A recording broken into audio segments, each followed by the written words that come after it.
Le grand dialogue. Le grand dialogue de l'émission de débat du studio Tamani sur votre radio. Le grand dialogue.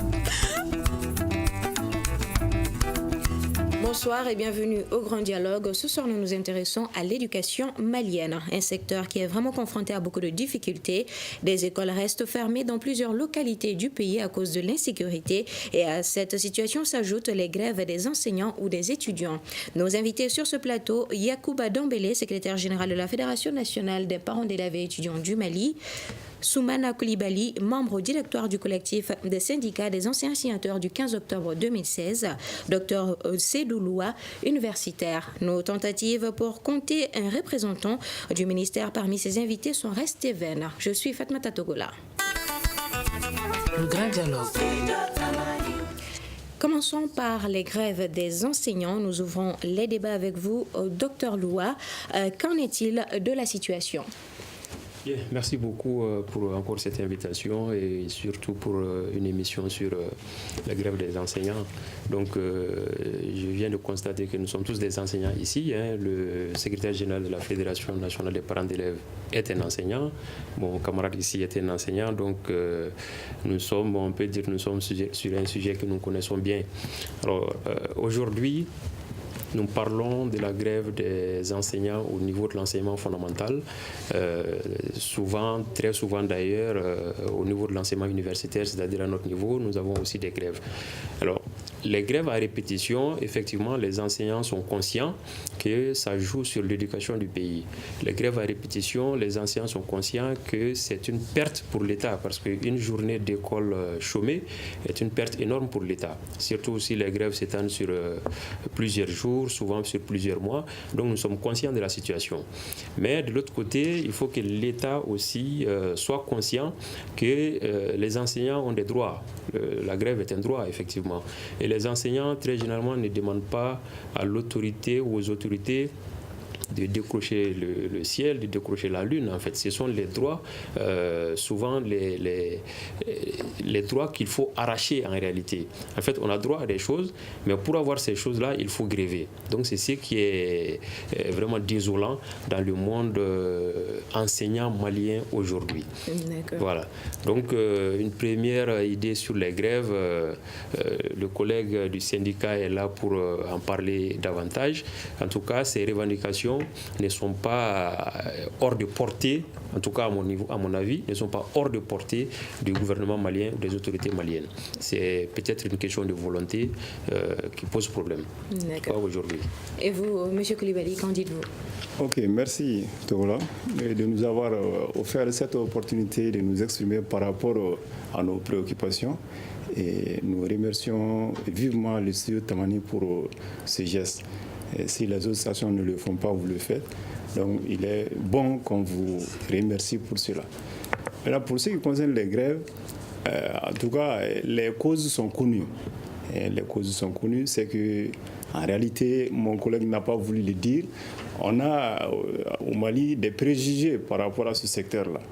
Et tant que ces préjugés-là ne sont pas nettoyés, alors, mais quand vous dites préjugés, qu'est-ce que vous voulez dire par là ? Oui, je voudrais dire ce que le conscient collectif même a eu à entretenir pendant des années. Imaginez, depuis le temps d'Alpha, on attendait enseignants contractuels, enseignants vacataires, écoles publiques, écoles privées, des méthodes qui s'appliquent à l'école publique et qui n'est pas le cas le plus souvent à l'école privée. Donc une école à double vitesse, vraiment c'est des situations qui prouvent à suffisance le mépris que les responsables ont vraiment pour ce secteur-là.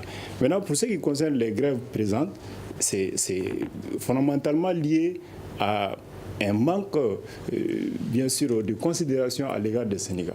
Parce que lorsqu'un État prend des engagements et ne les honore pas, il va de soi que les gens réclament.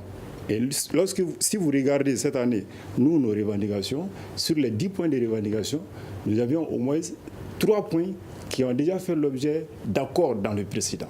Et il faut, comme mon camarade Aïe a dit... Mais quand vous dites ont déjà fait objet d'accord dans les précédents, pourquoi remettre ça sur la table encore ? Oui, parce que justement, ces accords n'ont pas été exécutés. Si vous prenez par exemple le point, avant d'entrer dans le vif du sujet, je prends un exemple sur la finalisation de la situation administrative des sortants de l'INSEE nouvelle formule. C'est un accord qui date depuis 2017. Donc il a fallu qu'on réactive encore ce levier en 2019 pour que l'État prenne ses engagements. Et même là, ce n'est pas tout à fait acquis pour le moment, même s'il y a un accord sur ça. D'accord. Ouais. Alors, Monsieur Dambélé, oui, en tant que parent d'élèves, représentant de la Fédération nationale des parents d'élèves et étudiants du Mali, quelle est votre observation sur toute cette situation? Oui, je vous remercie.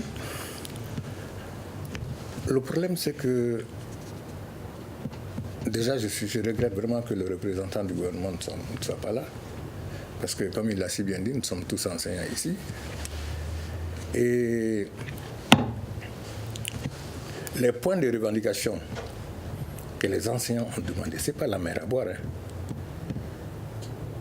Nous, en tant que parents d'élèves, nous souhaiterions que les deux parties s'asseyent, discutent, c'est déjà fait. Nous-mêmes, nous avons assisté à plusieurs réunions. Ils doivent savoir que j'ai fait plusieurs réunions avec eux et avec le gouvernement. Et on n'arrive pas à trouver un point d'accord. Maintenant, ce que nous demandons, parents d'élèves, nous ne voulons pas précisément dire qui a raison, qui a tort. Nous voulons seulement que nos enfants aillent à l'école.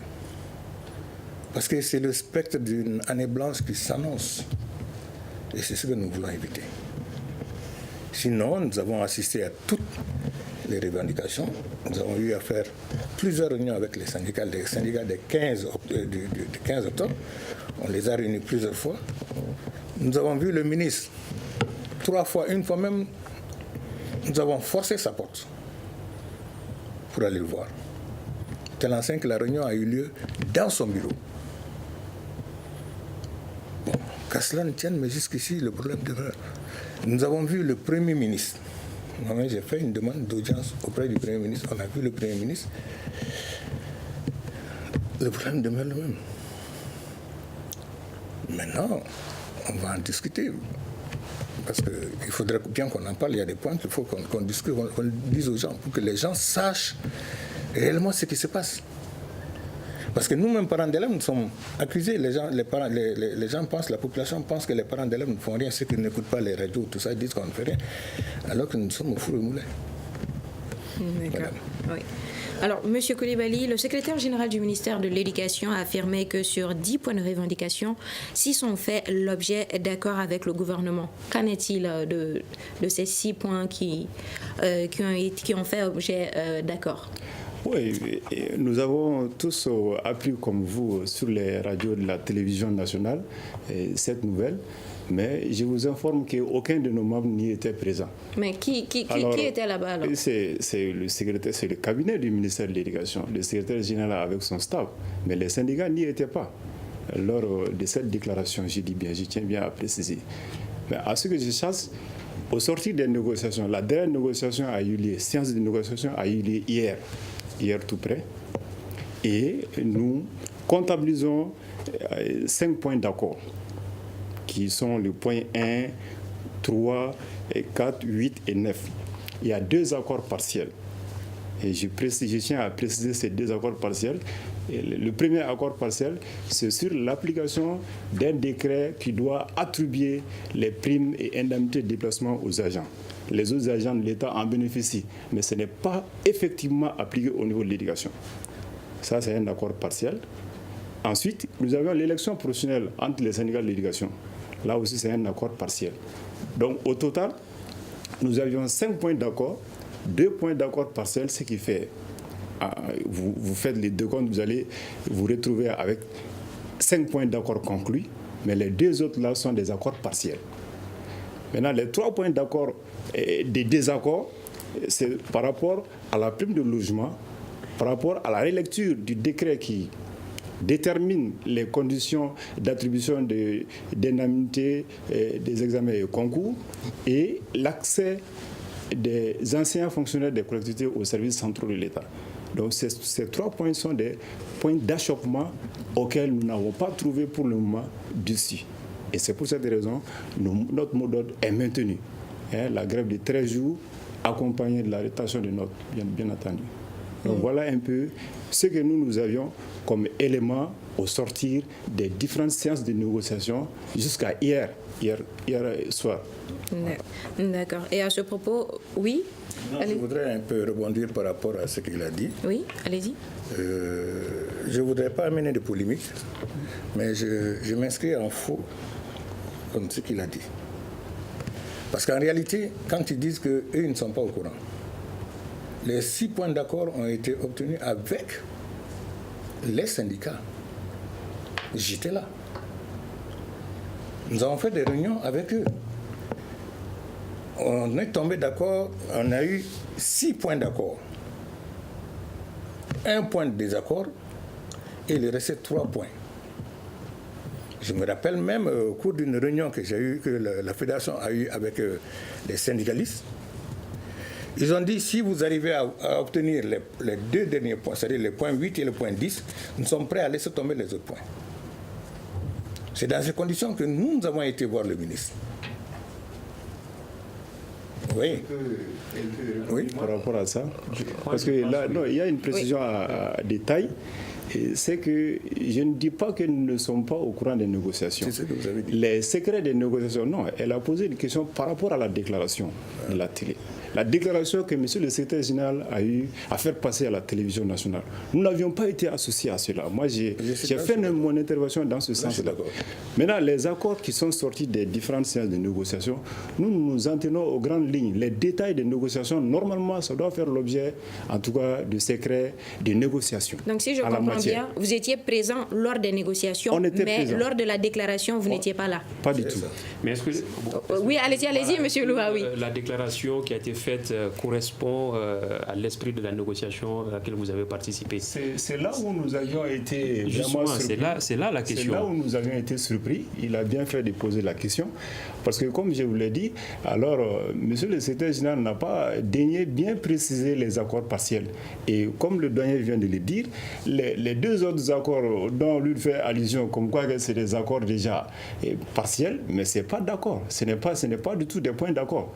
Que ce soit la prime de logement, l'accès des anciens aux services centraux de l'État, les administrateurs de l'État ont fait des propositions. Mais malheureusement, les syndicats n'ont pas adhéré. Malgré la bonne démarche des conciliateurs et malgré tout, nous avions compris que la démarche proposée par l'État ne pouvait pas répondre à ce que nous aspirons. C'est pour cette raison que ces points sont restés des points d'achoppement jusqu'à preuve du contraire. Pour nous, à notre entendement quand même. D'accord. Oui, monsieur Loua, allez-y. En tant qu'observateur, en tant qu'enseignant, en fait, on doit plutôt s'accrocher sur le fait de discuter, c'est-à-dire tous les protagonistes, les parents d'élèves, les autorités politiques, les autorités scolaires, les enseignants, que tout le monde s'asseye pour discuter des réels problèmes de l'école malienne.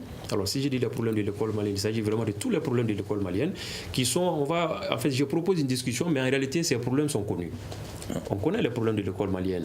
On connaît les problèmes des enseignants de l'école malienne. Et à ce sujet, je vous propose d'écouter Boubacar Diarra. Il est secrétaire général adjoint des enseignants communautaires du Cercle de Nyono. Nous sommes des maîtres d'école communautaire.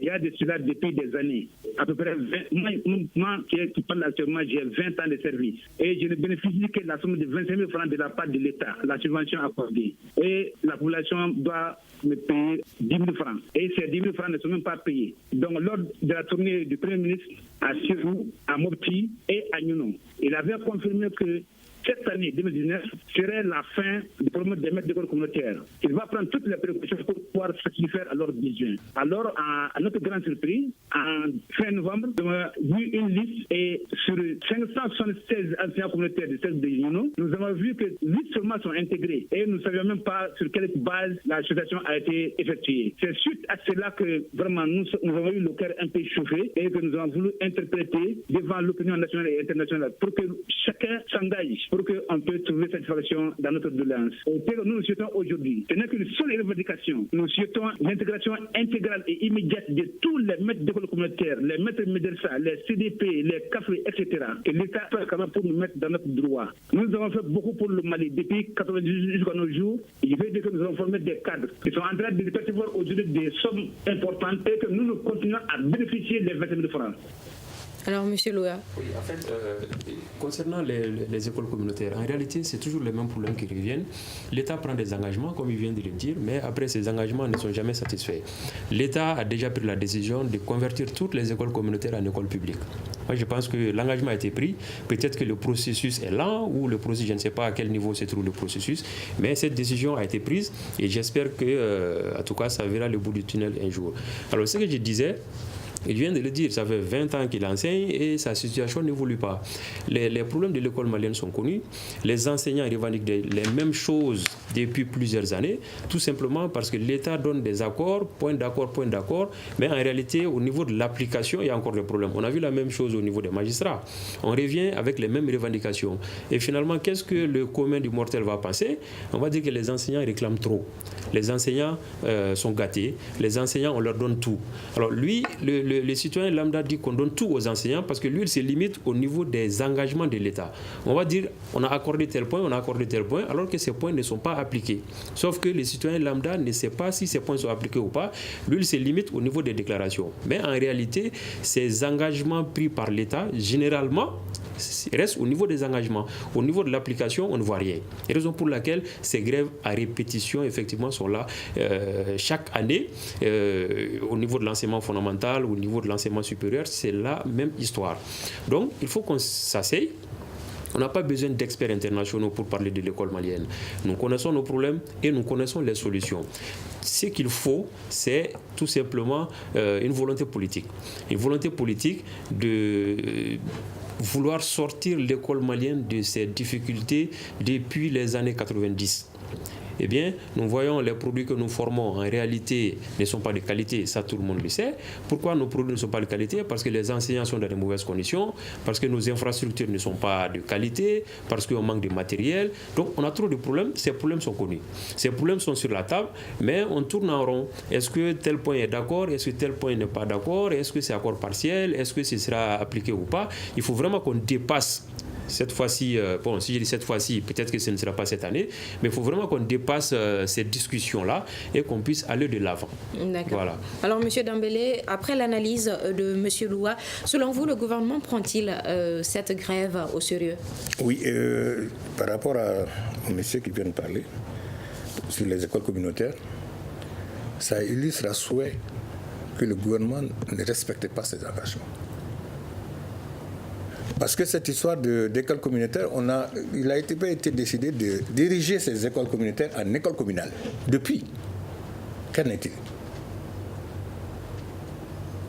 Et même le problème qu'il y a actuellement entre les syndicats et le gouvernement, c'est parce que le gouvernement ne respecte pas ses engagements. Dans les points de revendication, il y a des revendications qui datent de 2007 et qui reviennent encore. Parce que c'était dans les tiroirs. Oui. C'était dans les tiroirs. Il faut qu'on se dise la vérité. Il faut que dans ce pays-là, qu'on se regarde droit dans les yeux et qu'on se dise la vérité. D'où ma question, si le gouvernement prend-il ces grèves-là au sérieux? Je ne pense pas, sincèrement. Même je ne le pense pas. Même pas les enseignants au sérieux, en fait. C'est ça la question. Ils ne prennent pas les enseignants au sérieux. Parce que normalement... Mais qu'est-ce qui explique cela? Bon, je peux faire une analyse peut-être tirée par les cheveux en réalité.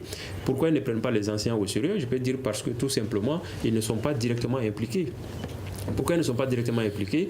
Parce que rares sont les autorités qui ont des enfants dans les écoles publiques. Parce que ce sont les écoles publiques qui vont en grève, en réalité. Les écoles privées travaillent. Ce sont les publics qui sont en grève. Et quel est le dirigeant malien aujourd'hui qui a son enfant dans nos écoles publiques? C'est la question qu'on peut se poser. Alors, lorsque les enfants sortent, peut-être leurs enfants ne sortent pas. Lorsque les enseignants sortent, les enseignants de leurs enfants ne sortent pas. Donc, en réalité, on tourne en rond. Donc, les enseignants ne sont pas pris au sérieux. Et on considère que les enseignants, on leur a donné beaucoup de choses, ce qui n'est pas vrai. C'est vrai, on ne peut pas dire que la situation de l'enseignant d'aujourd'hui est comparable à la situation de l'enseignant il y a 20 ans. Il y a eu des améliorations, ça, personne ne peut le nier. Mais les améliorations ne sont pas effectivement à souhait. Et il vient de le dire, des revendications de 2018 qui étaient déjà là en 2007, mais c'est un scandale. C'est vraiment scandaleux. Donc, il faut que l'État respecte les enseignants. même s'ils prennent en considération les grèves, mais dire les enfants sont en grève, faire des déclarations à la télé, ça ne sert absolument à rien si vous ne prenez pas au sérieux les enseignants qui s'occupent en réalité de l'éducation des enfants de ces pays-là. D'accord. Oui, monsieur. Oui, effectivement, j'aborde dans le même sens que mes deux collègues. Et l'État, on peut même dire, à travers ses représentants, a un réel mépris vers le système éducatif. Moi, je le dis, je mesure entre mes mots, entre guillemets. Parce que, imaginez, depuis octobre, nous avions démarché le ministère de l'Éducation pour obtenir en tout cas une audience afin qu'on puisse discuter des problèmes et des préoccupations nous concernant l'enseignement fondamental et l'enseignement secondaire. Mais malheureusement, notre demande a été rejetée. Il a fallu qu'on renouvelle encore cette même demande pour qu'on soit reçu le 30 octobre. Et même là, le ministre n'a fait que quelques 2 minutes et après, il est parti. Alors que lui, il a un pouvoir politique qui peut lui permettre le plus souvent de prendre des décisions ou encore de se positionner par rapport à telle ou telle question. Et justement, par rapport à cette question politique-là, nos ministres ont tendance le plus souvent à se focaliser sur leur rôle politique et en oubliant le rôle administratif. Et comme mon collègue allait dire, l'État doit anticiper sur les problèmes en proposant des solutions, en proposant des perspectives. Imaginez. Depuis la nuit des temps jusqu'à nos jours, à part le régime Modibo Keïta, je n'ai pas souvenance qu'un régime au Mali a eu à réfléchir une politique de l'enseignant au Mali. C'est tout récemment, en 2018. En novembre 2018, avec le soutien de l'UNESCO, qu'il y a eu ce programme-là. Et une politique de l'enseignant au Mali. On ne peut pas imaginer ça. Donc, c'est des cas qui prouvent à suffisance que la préoccupation de l'éducation n'est pas au centre en tout cas des préoccupations de nos dirigeants. Et vu cela, si on ajoute à cela la manipulation aussi du système éducatif, parce qu'on pense que l'éducation, c'est un champ politique, un champ où on peut faire la promotion au cadre de son parti, où on peut facilement maîtriser, je ne sais pas, les acteurs sociaux pour pouvoir atteindre un certain objectif qui n'a rien à voir avec l'avancée même du secteur. Donc c'est notre analyse en la matière et c'est la triste réalité. D'accord. Oui, M. Dambélé, vous voulez réagir? Oui, en fait, c'est ce que je voulais dire. Il faudrait que l'État respecte ses engagements. Parce que le point des discords entre les syndicalistes aujourd'hui et l'État, c'est parce que l'État ne respecte pas ses engagements. Parce que tout simplement, des revendications qui ont même fait l'objet d'accords et qui reviennent, parce que dans l'application, on ne l'applique pas.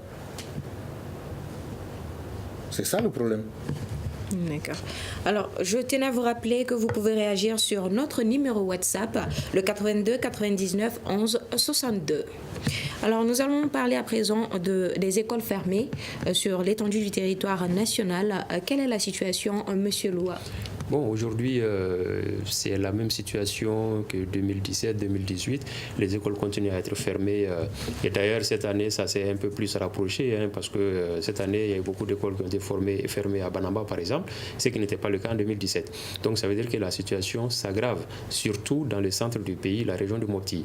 Donc, en 2018, l'UNESCO et la Banque mondiale disaient qu'il y avait environ 80 000 enfants qui ne partaient pas à l'école, uniquement dans la région de Mopti. La région de Gao, la région de Tombouctou, Ménaka ne faisait pas partie de ces statistiques-là. Et cette année, il y a la région de Ségou qui s'est ajoutée à ces problèmes-là. Donc, les écoles sont fermées. Les enfants ne vont pas à l'école, les enseignants presque sont tous dans les grandes villes ou sont venus à Bamako ici. Pourquoi? Parce qu'ils ont peur pour leur vie. Et ils ont raison. Récemment, il y a un enseignant qui a été enlevé lorsqu'il rejoignait son poste à Tenenkou. Et jusqu'à présent, on ne l'a pas retrouvé. Donc, ces situations font que, même si les djihadistes ou les présumés djihadistes ne viennent pas, les enseignants désertent les écoles d'eux-mêmes parce qu'ils font des menaces. Si jamais on vient trouver que vous avez envoyé vos enfants à l'école, on va vous tuer. Là, les parents ont peur.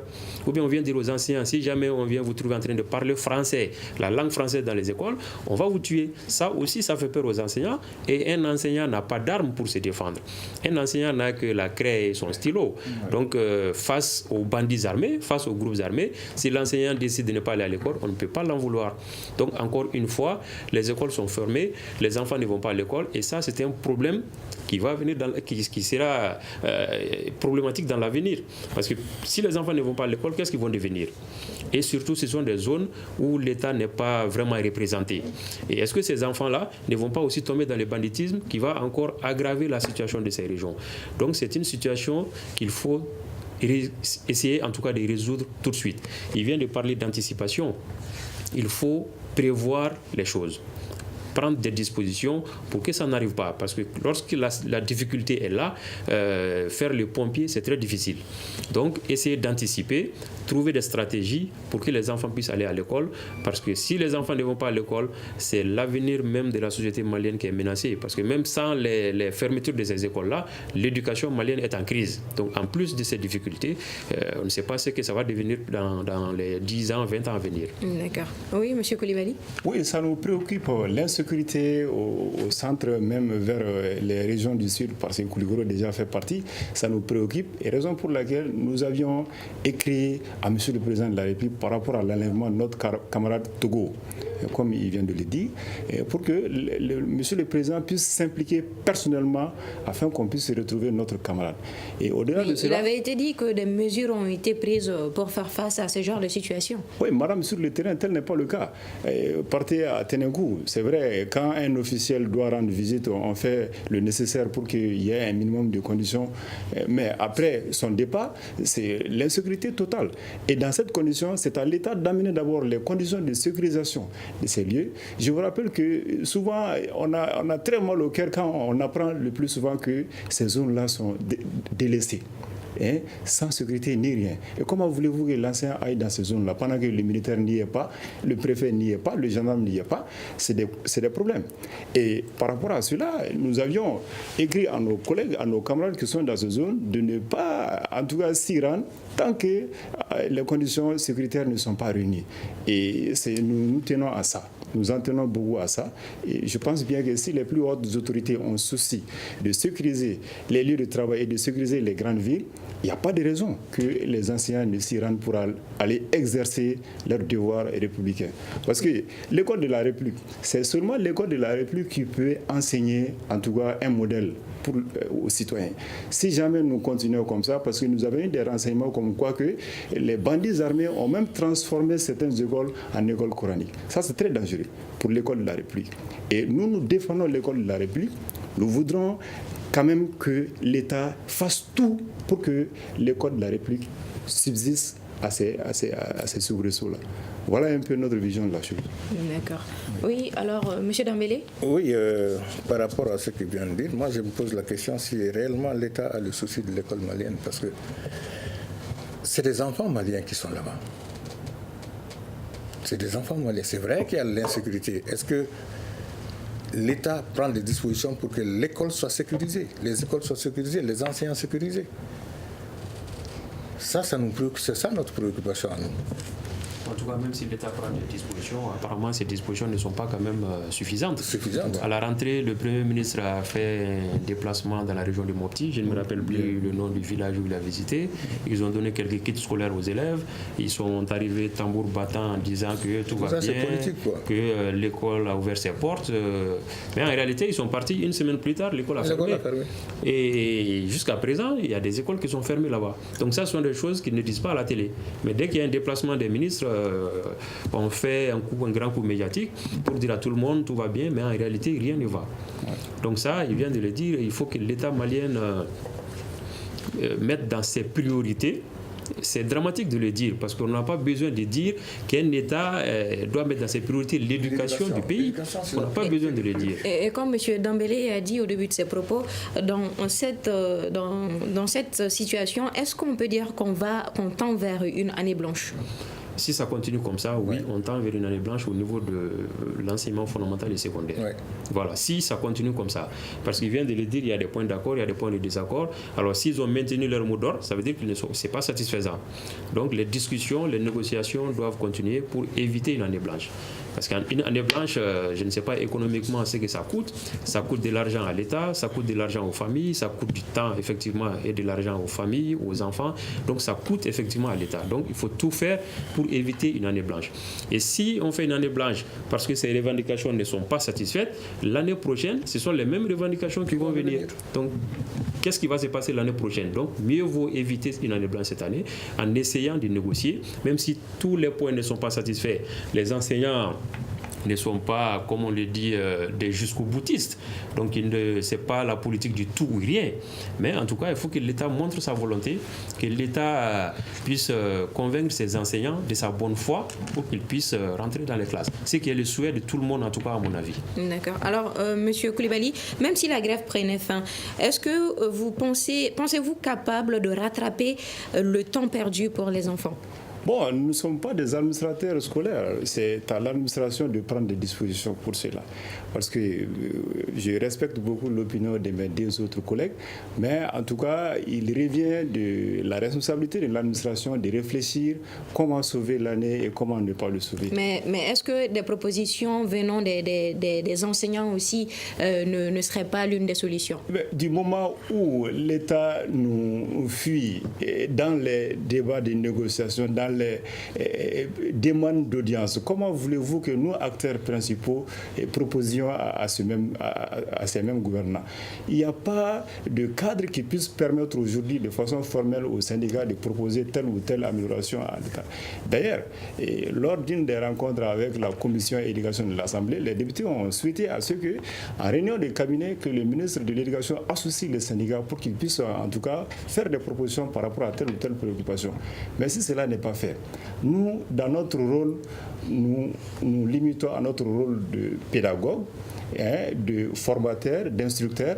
Maintenant, l'administration scolaire, de façon générale, et l'administration malienne de façon globale, doit trouver les moyens, les voies et moyens nécessaires, peut-être pour trouver une issue favorable à cette crise. Mais cette administration-là n'est-elle pas des enseignants également? Oui, évidemment, parce que nous ne sommes pas les seuls acteurs du système éducatif. C'est pour cette raison, nous pensons que c'est vrai bien que nous pouvons jouer notre partition dans le système éducatif, mais le gros du travail revient à l'administration. Parce qu'en plus des syndicats, bien sûr, de professeurs et d'enseignants, il y a le syndicat des élèves et étudiants. Il y a aussi d'autres acteurs dans le système éducatif qui peuvent aussi poser des actes compromettant l'année scolaire. Maintenant, tout cela doit être cadré par l'administration, bien entendu. Mais pour ce qui nous concerne, à chaque fois que nous projetons une grève, nous réfléchissons si les 25 semaines de cours qui ont été arrêtées par les instances en la matière sont exécutoires, peuvent être exécutés. Donc dans ce cadre-là, nous réfléchissons et nous proposons des préavis. Maintenant, lorsque nous sommes en dehors de cela, nous prenons d'autres dispositions pour éviter à ce que nous soyons des acteurs de telle ou telle année blanche, parce que l'année blanche, ce n'est pas notre souhait et nous ne voulons même pas entendre parler du mot année blanche. Nous voulons plutôt que l'État résolve nos préoccupations pour qu'on puisse aller à nos occupations. Ce n'est pas une bonne guerre pour dire que bon, si on n'a pas ça, on ne retourne pas. Non, c'est juste une manifestation de mécontentement par rapport à des situations. Maintenant, si l'État prend ça d'une certaine lecture qui n'est pas la bonne, là, nous sommes désolés de le dire, l'État doit obligatoirement trouver des solutions à ces préoccupations pour qu'on puisse travailler. C'est ça notre analyse de la chose. D'accord. Voilà. Monsieur Dambélé. Oui, je comprends ce qu'il dit, mais en réalité, moi je suis sûr que nous nous acheminons allègrement vers l'année blanche. Parce qu'il l'a dit, il y a 25 semaines où on doit vraiment travailler. Est-ce que ces 25 semaines seront atteintes? Si ce n'est pas le cas, c'est une année blanche. Et qu'envisage... Oui, allez-y, docteur Loa. Je pense que si on trouve une solution dans les brefs délais, ou des solutions dans les brefs délais, l'année peut être sauvée. En tout cas, jusqu'à présent, j'ai bon espoir que l'année peut être sauvée parce que les enseignants, ils sont assez rodés dans la matière, l'administration est assez rodée dans la matière pour trouver des stratégies pour essayer de combler les brèches. Pour le moment, à mon avis, ce n'est pas encore trop tard. Ce n'est pas encore trop tard. Mais pour les classes d'examen, ça commence quand même à faire un peu trop. Les classes de DF ou de baccalauréat, ça commence à faire un peu trop. Mais en tout cas, jusqu'à présent, je pense que l'année peut être sauvée. Voilà, l'année peut être sauvée. Il y a toujours des aménagements que les enseignants peuvent trouver pour sauver l'année. Pour lui couper la parole, nous n'avons pas commencé l'année scolaire par des grèves, non. Au contraire, nous avons commencé l'année scolaire à travailler pendant plus de 3 mois environ. Et ça, c'est vraiment un signe de bonne foi. Depuis janvier. D'octobre en décembre, on a travaillé. En janvier, nous avions travaillé pendant 1 semaine. Et pendant ce mois-ci, nous avons fait 1 semaine de travail. Donc, notre bonne foi n'est pas en cause en réalité. Sinon, dès octobre, on pouvait déclencher les moments de grève, mais on ne l'a pas fait. Et qu'envisage la Fédération nationale des parents d'élèves face au problème? Bon, nous avons déjà nous allons faire un point de presse pour expliquer la situation aux parents d'élèves, parce que nous sommes une association de parents d'élèves ici de l'ensemble des parents d'élèves, comme vous êtes parents d'élèves. Nous allons faire des points de presse, expliquer, mais si ça ne marche, si ça ne va pas, on va faire une marche. Les parents d'élèves vont marcher pour expliquer au gouvernement vraiment que c'est une situation intenable que nous ne voulons pas. Parce que déjà, hier, ils sont restés jusqu'à 18h30. Je ne sais pas, le matin jusqu'à 18h30, on était en entretien avec eux. Les deux parties n'ont pas pu trouver de solution. Bon. Qu'est-ce que les syndicalistes vont... Est-ce qu'ils vont reprendre? Est-ce qu'ils ne vont pas encore aller en grève? Tout ça, c'est des questions qui nous préoccupent. Parce que vous devez rentrer en mois de mars. Vous n'avez pas eu gain de cause, vous rentrez, est-ce que vous n'allez pas projeter encore une autre grève? Mais si d'ici là, si le gouvernement prend conscience et veut sauver l'année, bon, il se décidera à faire quelque chose pour vous. De toute façon, la préoccupation des enseignants, c'est sauver l'année. Les enseignants, ils sont motivés par leur travail. Donc, dans une négociation, lorsque un camp fait un pas vers l'autre, l'autre aussi doit faire un pas vers ainsi de suite. Donc, mais est-ce le cas présentement? Bon, les enseignants, comme ils viennent de le dire, ont montré leur bonne foi. Ils ont fait 3 mois de travail déjà, avec les mêmes difficultés. Après, il y a eu des négociations, ils sont rentrés, ils ont fait 1 semaine, ils ont fait 2 semaines. Donc, ça veut dire qu'ils veulent travailler.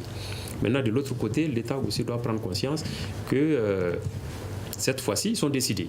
Ils sont décidés, peut-être pas satisfaire tous les points totalement, mais il faut quand même essayer de satisfaire le maximum de points pour que les enseignants puissent accepter de travailler en revendiquant le reste.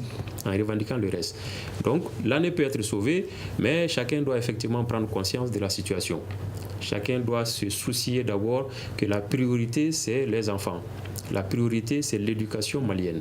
Donc, si les enseignants ont compris cela et que l'État ne l'a pas encore compris, il est temps que l'État comprenne que l'éducation est une priorité dans un pays. Ouais. Un pays ne peut pas se développer avec des grèves à répétition. Lorsque l'éducation ne fonctionne pas, rien ne fonctionne. Tout est lié à ça en réalité. On parle de crise au nord, on parle de pauvreté, on parle de chômage. Tout est lié. L'éducation est au centre de tout. On parle de problèmes de santé, l'éducation est au cœur de ces problèmes aussi. Donc, si l'éducation est bafouée de cette manière, en réalité, c'est l'avenir du pays même qui est menacé. Donc, l'État doit prendre conscience de cela rapidement, trouver des solutions, en tout cas faire de très bonnes propositions qui sont dignes de foi pour que les enseignants puissent accepter de reprendre la grève. D'accord. Monsieur Dambélé, vous voulez réagir? Non. Ok. Oui, Monsieur Clivé. Oui, nous sommes vraiment très ravis d'apprendre que les parents de là, une fois de plus, sont un peu conscients de la situation qui prévaut actuellement. Parce que je vous rappelle qu'à l'intérieur déjà, les gens ont déjà pris de l'avance. À Kaï, à Sikasso, les parents de là ont déjà démontré leur mécontentement par rapport à cette situation. Et si à Bamako, de telles prises de conscience c'est fait, nous ne pouvons que nous enchanter. Maintenant, ce qui reste à demander aux parents, c'est de ne pas attendre à ce que la situation s'empire pour réagir. Parce que nous avions compris que le plus souvent que nous sommes le plus souvent abandonnés à nous-mêmes. Lorsque nous évoquons des problèmes, les gens pensent seulement aux revendications. Alors que notre objectif, parce que nous avions une vision comme Nelson Mandela l'a dit, toute action qui ne s'inscrit pas dans une vision, c'est du temps perdu. Nous, ce groupe-là, nous réfléchissons. Les 8 syndicats actuellement regroupés en synergie, nous réfléchissons et nous proposons. Et le plus souvent, toutes nos revendications ont comme objectif d'amener une harmonisation de l'éducation publique et de proposer des citoyens, en tout cas, qui puissent relever la tête demain après-demain, qu'ils ont été bien formés au Mali. D'accord, oui, M. Dambélé. Non, je voulais simplement réagir par rapport à ça. Oui, allez-y. Parce que tout simplement, je pense que c'est l'information qui ne passe pas. Il n'a peut-être pas les informations, sinon il n'aurait pas dit que, pour une fois, les parents d'élèves ont toujours été à vos côtés. Toujours. Avant même que vous ne fassiez votre revendication, nous avons eu une rencontre avec vous par rapport à ça. Je ne sais pas si vous étiez là-dedans, mais on vous a convoqué à notre siège, à Faladier. Vous n'y étiez pas. Et on a discuté de ça. Quand ils ont déposé leur préavis de grève, je vous dis, on a fait 4 réunions avec eux. Une réunion à notre siège et 3 réunions dans la salle Bakary Traoré du ministère de l'Éducation. Les 6 points d'accord ont été obtenus pendant que les parents d'élèves étaient là. Et je me rappelle, les parents d'élèves, les syndicats ont dit, par rapport à la situation, si vous nous soutenez comme vous l'avez toujours fait, nous sommes prêts à abandonner les autres points. Et on a accepté. Là, Fomba était là-bas. Oui, je ne vous coupe pas, je suis au courant de ça. Bon, mais quand vous dites que, pour une fois, les parents d'élèves, non. Les parents d'élèves ont toujours été là, avec vous. Bon, par rapport aux régions, même ce matin, il y a parce que l'association des parents d'élèves est structurée de telle manière que dans chaque région, il y a un bureau parents d'élèves avec un président. Ce matin, j'ai reçu l'appel du président de Ségou, Koumaré, qui m'a dit qu'ils ont une réunion par rapport à ce problème et que je l'ai fait le compte rendu de tout ce que nous on a fait. À Kaï, il y a Mouadi. C'est-à-dire qu'il y a des bureaux partout et on nous fait le feedback. On n'est pas resté comme ça, hein. Mais seulement on est en face d'un gouvernement qui ne veut pas. Parce que imaginez-vous, il y a des choses que je ne peux pas dire ici. Oui. Il y a des choses que je ne peux pas dire ici. Parce que nous, on est obligé de forcer la porte souvent. On est obligé de forcer la porte. Même quand je suis venu, j'ai dit, il y a un document ici qui n'est pas pour vous. C'est un document que je dois amener à l'ORTM pour lire. Face à cette situation-là. Parce que nous, on ne ménage pas le gouvernement. Nous sommes avec vous. On l'a déjà dit au cours d'une réunion. Oui. Franchement. Oui, malheureusement, nous sommes rattrapés par le temps. Nous allons demander à M. Loua quels sont les besoins actuels. Bon, les besoins actuels au niveau des enseignants. Bien sûr. Bon, les besoins sont dans leurs revendications. Ils ont besoin actuellement de primes de logement, ils ont besoin de primes de documentation, ils ont besoin au niveau des sortants de l'ENSUP une certaine revalorisation. Donc, les besoins sont connus en réalité. Maintenant, l'État, le gouvernement doit prendre conscience que l'enseignant est l'un des acteurs principaux de l'éducation. L'enseignant est au cœur de tout. Tout ce qu'on décide dans l'éducation, si on ne prend pas compte l'enseignant, c'est comme si on n'a rien fait. Parce que c'est l'enseignant qui est en classe, c'est lui qui est en contact avec les apprenants. Si l'enseignant n'est pas compétent, l'élève ne peut pas être compétent. La compétence de l'élève est liée à la compétence de l'enseignant.